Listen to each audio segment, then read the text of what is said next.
quality stocks that have high probability of going up and rising in value. So I've named the strategy 1 weekly. The reason why I've named it that way is because it's based on the weekly chart. And the best thing about something like this is that if it's based on the weekly chart, you literally just have to check on the chart maybe at the end of every day. That's it. Maybe give it 5 minutes a day, nothing more. So let's dive right into our strategy. The first thing that this strategy has my key algorithm matrix that I've required, something called the CPM, which we will learn more about down the road, and ADV, which is the average daily volume, or what the volume has been over the past 60 days on average. And I'm looking for stocks with a minimum of 250,000 shares being traded on a daily basis for the last 60 days. So let's come to what we have here. We have the symbols, we have the price, we have the exchanges, we have the CPM. Our goal for the CPM is that it is above 2, because the CPM represents basically it's the common price multiple, which means that how many times does it double essentially within a year, because it's taking the average of the 52-week high and the 52-week low. We will go more into details in later sections. The latest float is a key matrix for finding high-powered stocks without any leverage. I mean, these are stocks that can literally move hundreds of percentage points within a week, if not a day. So the key is we're looking for latest floats, ideally below 50 million. And we're looking for average daily volume over 250,000. And I also look for volume that was on the last day of at least 250,000. Okay, so when we have this down, this is what the algorithm spit out or provided us with as scanned opportunities. The first one is key holdings. We can see that it's been since the beginning of 2016. The low that it hit was $3.91, and the highest it made in 1 year was $13.57. So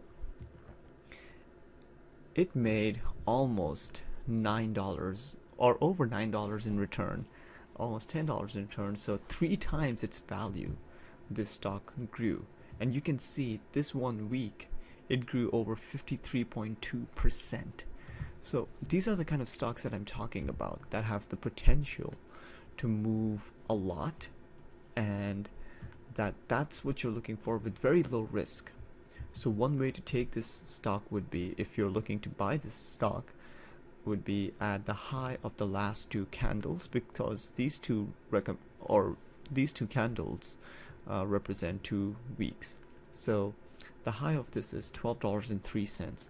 I usually would put a buy stop just above it by 5 cents, so at $12.08, because that kind of gives me an indication that there's a breakout, and my stop would ideally be 5 cents below this. So my stop would be at $10.62, and my buy would be at $12.08. So I'm essentially risking $1.46 per share.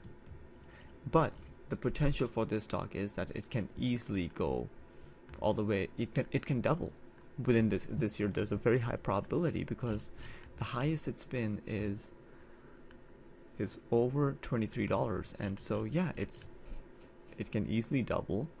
And we're seeing that it's at a high of the last 52 weeks, or it's near a 52-week high, so it's in an uptrend, and that helps. Alright, let's come to another example.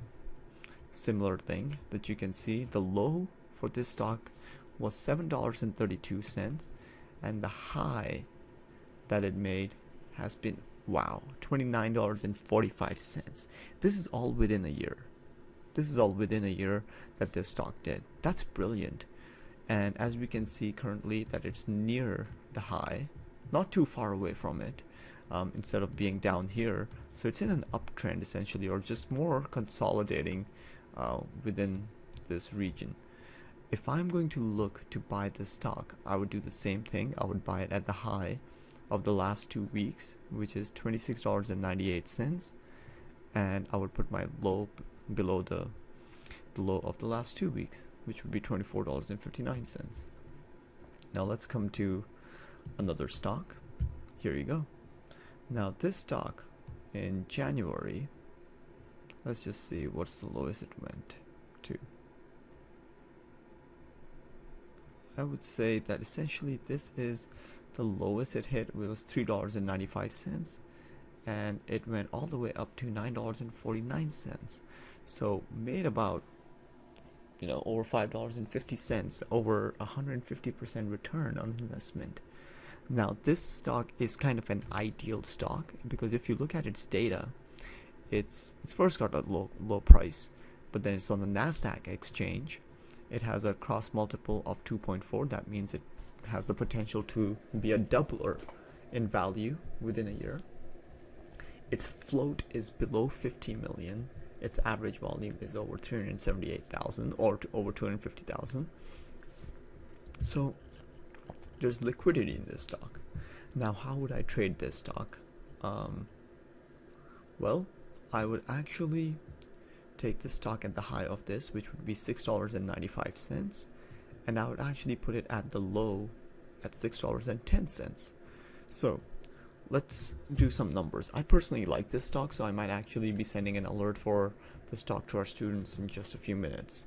So we come to our video or our portfolio manager, and today's date is January 17, 2017.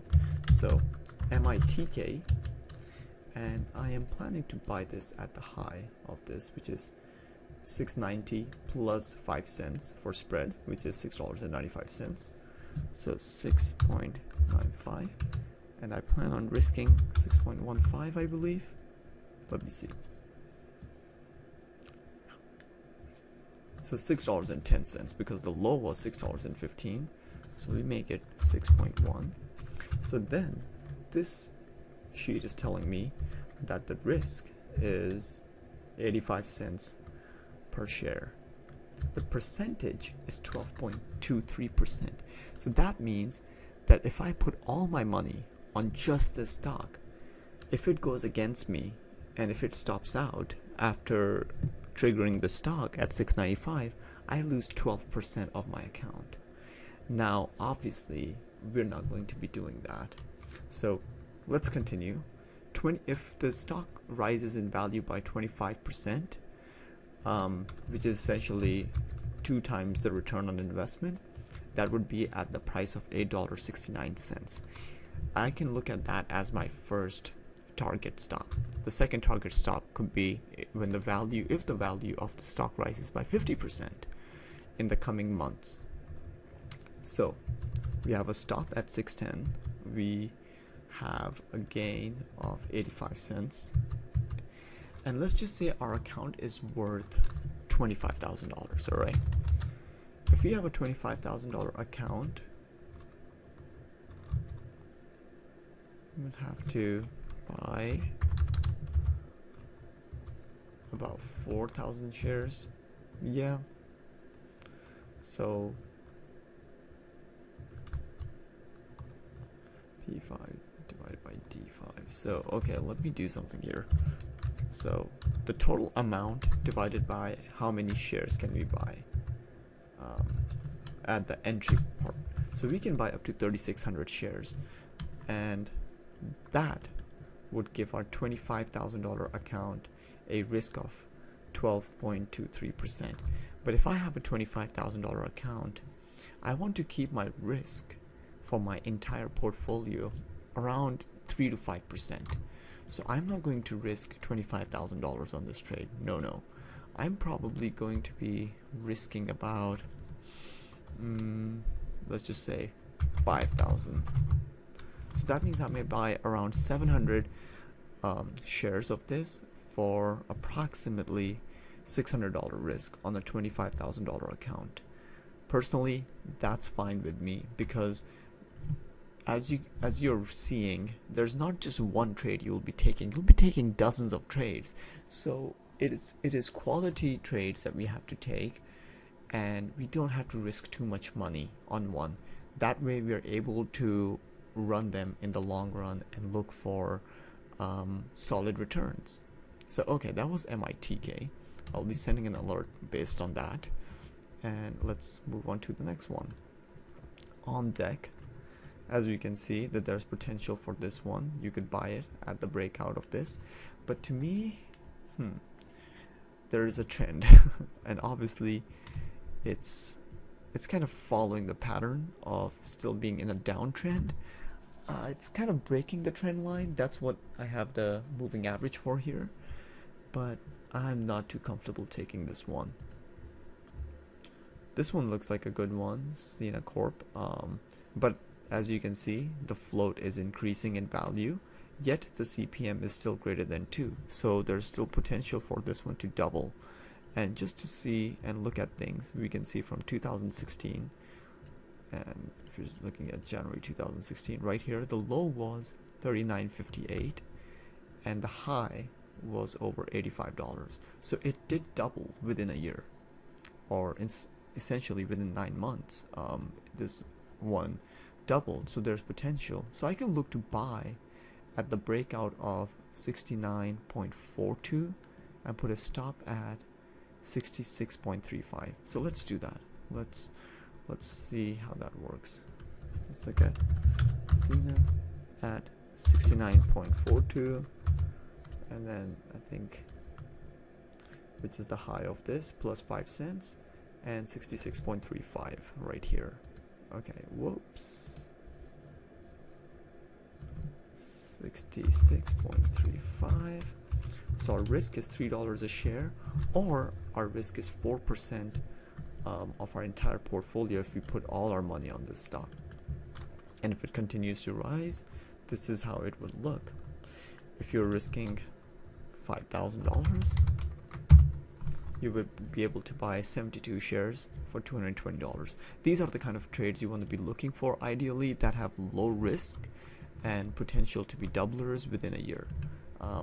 They can be very lucrative, because if you're risking 4% of your portfolio, or even 1%, and you take 10 of these kind of trades within a year, and if they are doubling, you're making a 20% return annually, and that happens quite too often with these kind of trades.